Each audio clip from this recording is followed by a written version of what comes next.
வணக்கம். ஆகாஷ்வாணி புதுச்சேரி செய்திச் சுருக்கம் வாசிப்பவர் நாராயணசாமி. இன்று காவலர் வீர வணக்க நாளை ஒட்டி குடியரசு துணைத் தலைவர் திரு சி.பி. ராதாகிருஷ்ணன் வெளியிட்டுள்ள சமூக ஊடக பதிவில், நாட்டின் பாதுகாப்பிற்காகவும் மக்களின் நலனுக்காகவும் பணியாற்றி வரும் காவல்துறையினரின் அர்ப்பணிப்பு போற்றுதலுக்குரியது என்று தெரிவித்துள்ளார். இந்நாளையொட்டி பிரதமர் திரு நரேந்திர மோடி வெளியிட்டுள்ள பதிவில், காவல்துறையினரின் உறுதியான அர்ப்பணிப்பு நாட்டையும் மக்களையும் பாதுகாப்பாக வைத்திருக்கிறது என்று தெரிவித்துள்ளார்.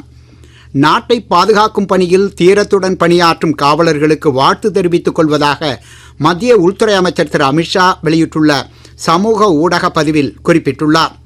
ஜப்பான் நாட்டின் முதல் பெண் பிரதமராக தேர்ந்தெடுக்கப்பட்டுள்ள திருமதி சனாய் டக்காயிச்சிக்கு பிரதமர் திரு நரேந்திர மோடி வாழ்த்து தெரிவித்துள்ளார். இந்தியா ஜப்பான் இடையிலான இருதரப்பு ஒத்துழைப்பை மேலும் வலுப்படுத்தும் வகையில் இணைந்து பணியாற்ற ஆர்வமுடன் இருப்பதாக அவர் வெளியிட்டுள்ள சமூக ஊடக பதிவில் குறிப்பிட்டுள்ளார்.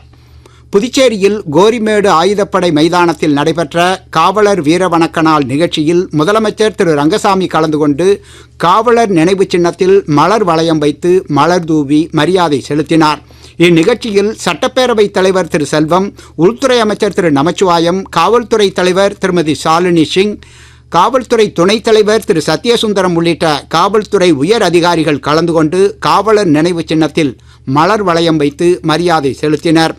தமிழகத்தின் பெரும்பாலான இடங்களிலும் புதுச்சேரி மற்றும் காரைக்காலிலும் வரும் 25ஆம் தேதி வரை இடி மின்னலுடன் கூடிய லேசானது முதல் மிதமான மழை பெய்யக்கூடும் என்றும் ஒரு சில இடங்களில் கன முதல் மிக கனமழை பெய்யக்கூடும் என்றும் வானிலை ஆய்வு மையம் அறிவித்துள்ளது. இத்துடன் இந்த செய்திச் சுருக்கம் நிறைவு பெறுகிறது.